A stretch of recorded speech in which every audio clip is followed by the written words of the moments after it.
The Tower of London has been many things throughout its over 900 years of history.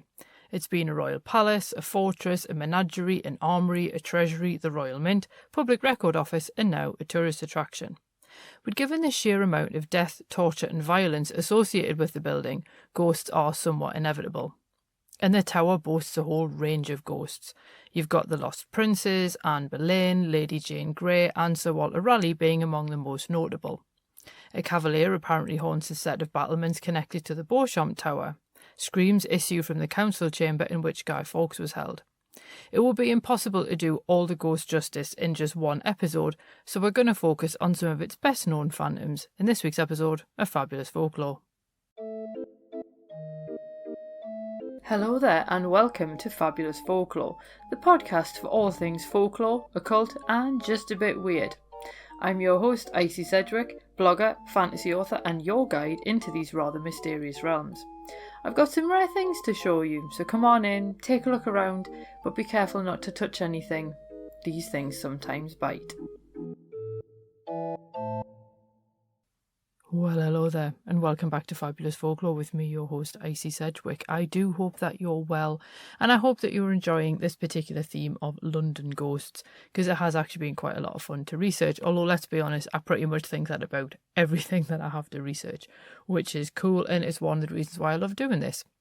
Before I forget, this episode is brought to you Sesame Street style by Swamp Magnolia, which in the Victorian language of flowers meant perseverance, which I thought was quite a cool one for this week.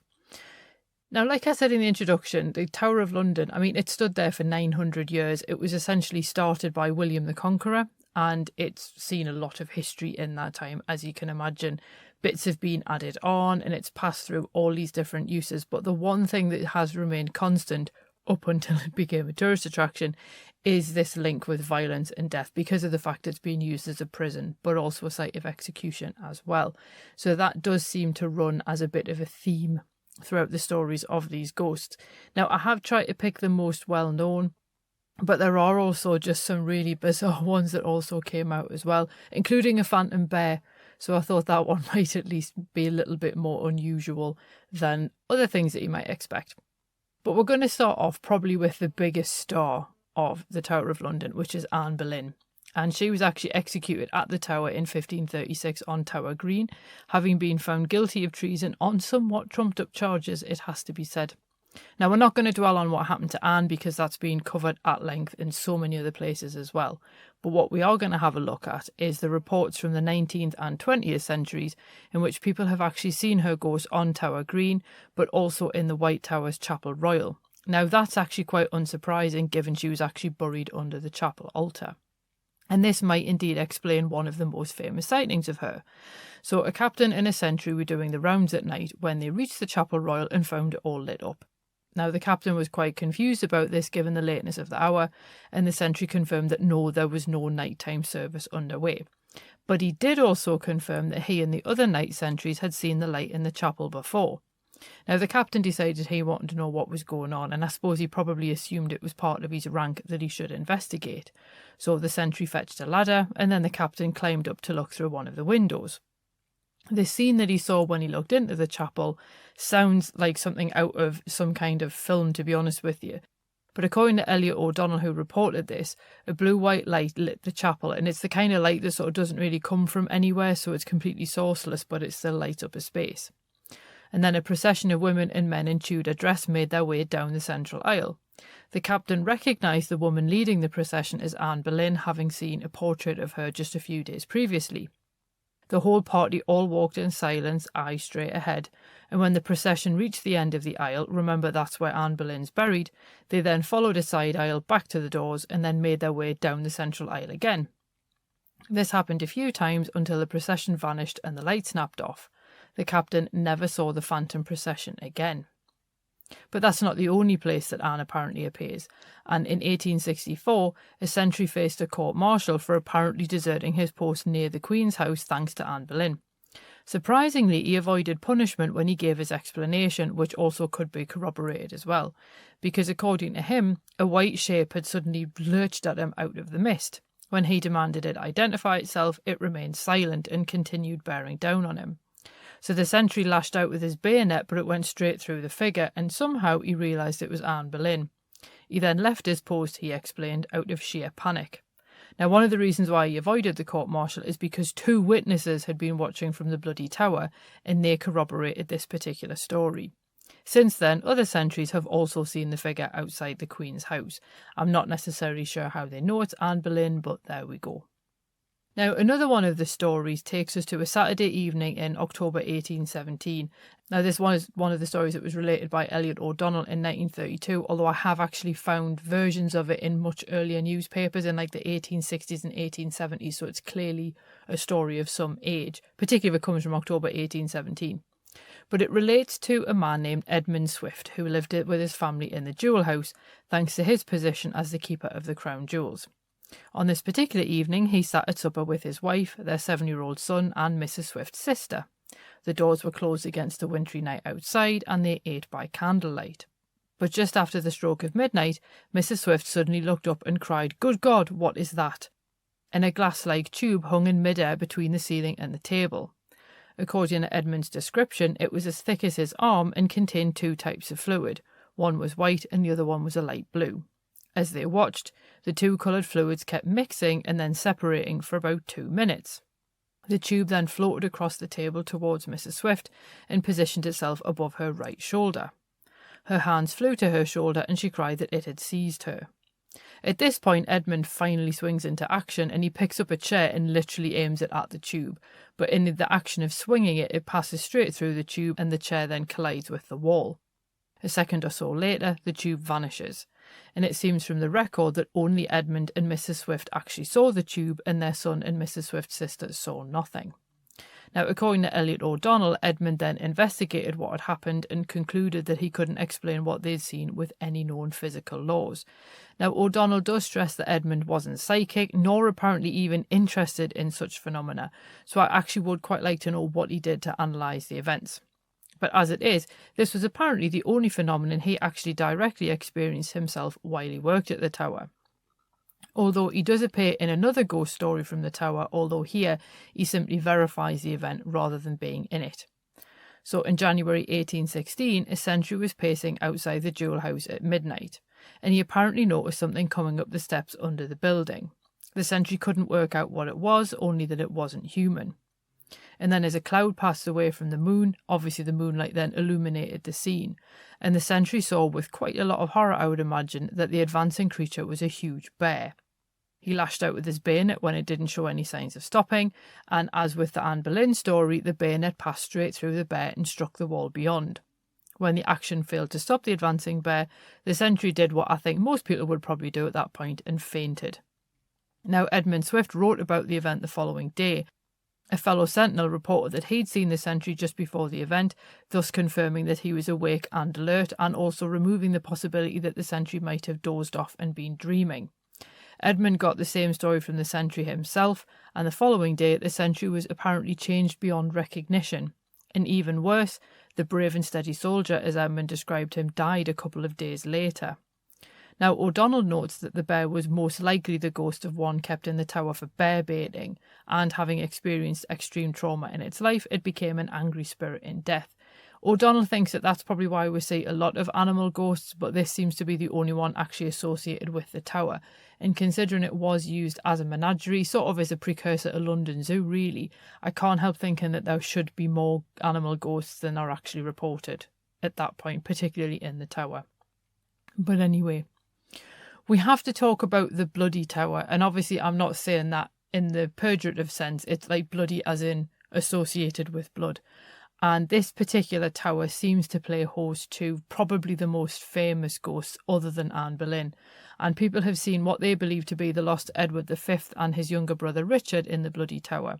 Remember, they were apparently murdered here by Richard III, if you believe the historical account, although there are other versions which believe that actually Henry Tudor was responsible for their death. Now, the two boys apparently hold hands and hide in different rooms, which I imagine that you would, if you were obviously in fear of your life. However, two Coldstream guards also reported hearing children giggling outside the tower in 1990, so you have to wonder, was that the princes in an echo of slightly happier times? I would at least like to hope so. But Sir Walter Raleigh apparently wanders around the bloody tower as well, and under the Tudor monarchy he enjoyed the patronage of Elizabeth I, which of course he would because he was essentially a glorified pirate. But once James I ascended to the throne, Raleigh fell from grace and ended up in the bloody tower for 13 years. Now, given his role in colonising North America and suppressing Irish rebellion in 1579 and 1580, that does seem somewhat fitting. But Raleigh would promenade on what has become known as Raleigh's Walk, which are the battlements adjoining the tower. Apparently he was always dressed well, and people, merchants and ambassadors all loved him. But obviously Philip of Spain did not love Raleigh, and he demanded Raleigh's execution as part of a peace treaty with Britain. James, who was desperate for this peace treaty to go ahead, acquiesced. And to be fair, I mean, Raleigh had also plundered a lot from Spanish ships, so there was a lot going on in this period. But Raleigh met his end on the 24th of October 1618 at Old Palace Yard in Westminster. But despite his execution taking place in Westminster, it does rather seem that Raleigh's ghost prefers the Tower of London. Witnesses have seen him drifting through the bloody tower or along Raleigh's Walk. Now, the walk did used to be longer and reach the lieutenants' lodgings, but then later the authorities built houses over the battlements for the yeoman warders and their families. In 1976, a yeoman warder's wife reported feeling a hand brush her back in the bathroom. Yes, you guessed it, the bathroom stood along Raleigh's old route. Now, apparently the wife was made of stern stuff and chastised Raleigh before continuing with her bath. There are other ghosts in the bloody tower as well, and one in particular caught my eye, and she's a woman in a long black velvet dress with long hair, and a tourist spotted her standing by a window in 1970 before the woman faded away. The tourist apparently returned and saw the woman in the same place, and she could actually watch her for long enough that she could describe the woman's white cap and gold medallion. No one knows who she is, but her appearance at the same window does suggest that she's possibly more of an echo or a replay than an active phantom. There are, of course, other ghosts, and Lady Jane Grey is one of them, and apparently she appears on her execution's anniversary, always taking the form of a white shape. How she's distinguishable from the white shape of Anne Boleyn is a little bit beyond me. But not all ghosts at the tower are famous royals. Various figures wearing costumes from different periods parade around the site, like the cavalier I mentioned at the beginning, as well as the inevitable ghostly monks. I think ghostly monks are probably one of the most popular sightings that we have in this country. But I suppose they're really easy to recognise though, aren't they?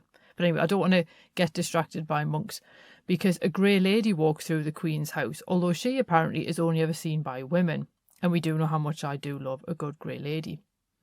And indeed, one of the rooms next to the one in which Anne Boleyn spent her final days is apparently markedly colder than other rooms around it, and a strange smell, somewhat like perfume, lingers, yet no one can actually find its source. And for a time, any young child that slept in the room woke to the sensation of being suffocated. Other ghosts are heard rather than seen, with sighs, groans, screams and footsteps being the most common signs of their presence. Now, Elliot O'Donnell does note the many rats in the tower and the sounds of the nearby Thames, which might explain some of the noises, if not the strange sights in the tower. So what do we make of these Tower of London ghosts? And bearing in mind, obviously, that is just a snapshot of the many, many tales that are associated with the place. Ultimately, I do think it depends on what you think actually causes ghosts in the first place. So if you subscribe to the widely debunked stone tape theory, then you might think that the ghosts are merely echoes of past events. They're not actually there, they're just simply replaying what once happened.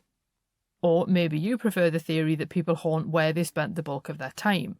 Now that would certainly explain Sir Walter Raleigh still haunting the place he called home for 13 years, rather than the place where he met his end or any of the other locations that were associated with him.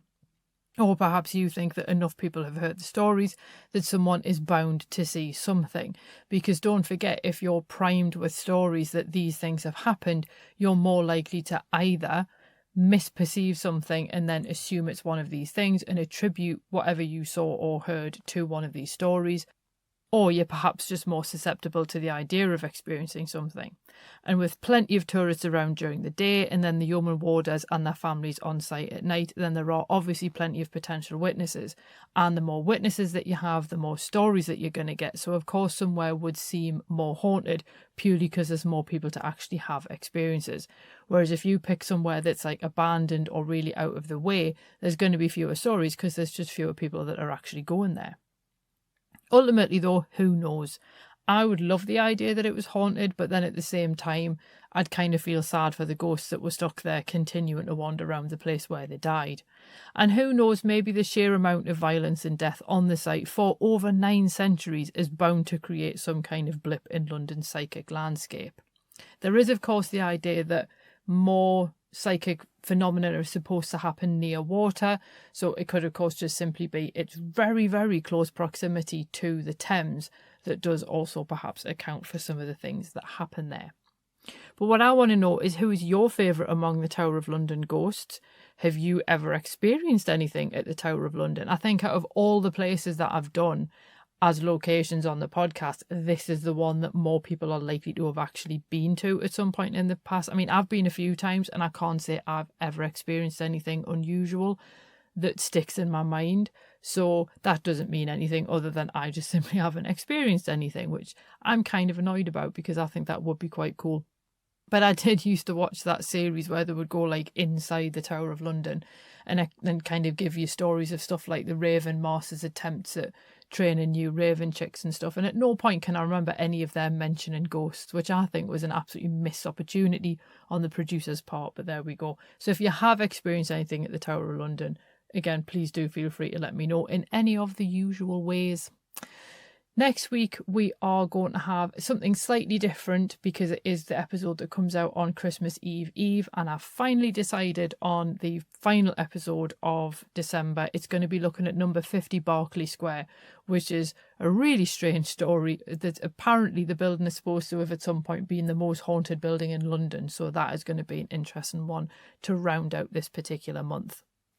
I can also tell you now that the bonus episode for Patreon supporters is actually going to be Newcastle's ghosts, particularly associated with Victorian Newcastle and Victorian sites around the city as well. So if you are a Patreon supporter, then you will be getting access to that as soon as I've actually posted it. Please do also bear in mind that because Christmas is coming up, if you're not sure what to buy the folklore lover in your life, I do have an affiliate bookshop on bookshop.org. Obviously, bookshop.org are brilliant for helping to support independent bookshops. If you do buy through me, then obviously I earn like pennies on each purchase. But if you wanted to just use it as book recommendations, then be my guest. And the link is in the show notes. So hopefully that'll help you with some few last minute Christmas purchases as well and whatnot as well. And thank you as well to the last couple of people who also bought me a coffee as well. That was much appreciated because I did actually spend it on coffee. But there we go. I hope that you've enjoyed this particular episode, and I'll see you next week for our very special Christmas Eve episode. Cheerio. Well, thanks for listening, and I hope you enjoyed that episode. If you did, feel free to leave a review wherever you listen to podcasts, because that helps other people find the show too. It also takes between 4 and 6 hours to research, write, record and edit these episodes, so if you want to help support my time in doing that, then you can buy me a coffee.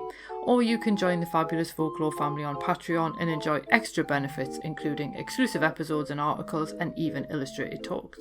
All the links you need are below, and thanks in advance.